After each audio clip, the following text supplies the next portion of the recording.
untuk materi yang saya ambil yang bagian kedua ini, seperti yang kita ketahui, dalam scope discourse analysis, specifically dalam pengajaran bahasa Inggris, terdapat dua jenis, yaitu spoken discourse and written discourse. Di dalam written discourse terdapat text pattern and sentence pattern. Nah, yang saya spesifik kepada sentence pattern. Dan dalam sentence pattern itu sendiri terbagi menjadi dua, yaitu four types thematic progression four types thematic progression pattern by Dennis, dan yang kedua progression combination by Abed.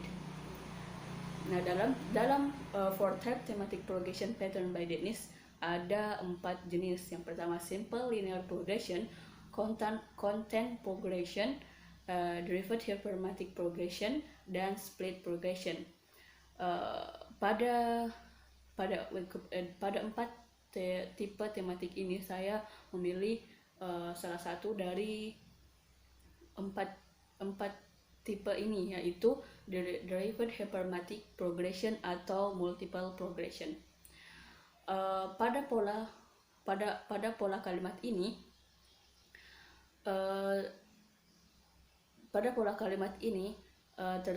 di dalam paragraf yang dituliskan terdapat satu yang menjadi tema inti, yang kemudian rimnya terbagi menjadi 2 sampai 3 rim, sehingga mengapa dinamakan ini dengan multiple progression. Nah, dari 2 sampai 3 komponen ini yang kemudian akan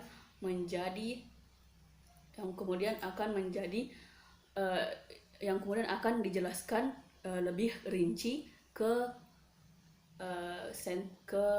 sentence berikutnya yang akan menjadi theme pada sentence berikutnya. Seperti dalam contoh yang terdapat di dalam buku, ada satu paragraf di situ tentang football as the modern game,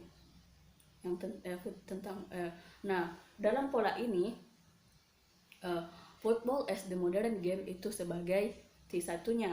Kemudian terdapat yang kemudian dijelaskan dengan rim dengan tiga komponen, yaitu a rectangular field, a goal post each end, and 2 teams of 11 players. Nah, dalam 3 komponen rim ini kemudian dijelaskan di di sentence berikutnya menjadi tim di sentence berikutnya, seperti the rectangular field. The rectangular field ini merupakan tim dari sentence yang kedua, yang kemudian dijelaskan oleh rim, yaitu 160 feet or 48.5 meters dan seterusnya. Kemudian kembali lagi ke rim yang tadi, yang komponen yang kedua. Dalam komponen yang kedua itu terdapat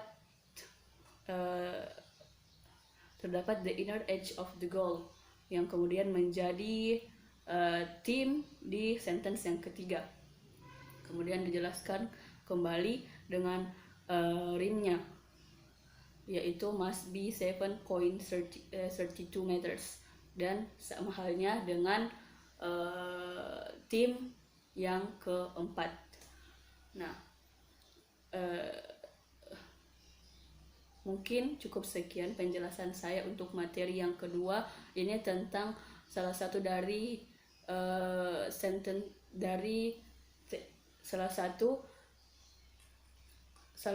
satu dari 4 tipe thematic progression. Terima kasih.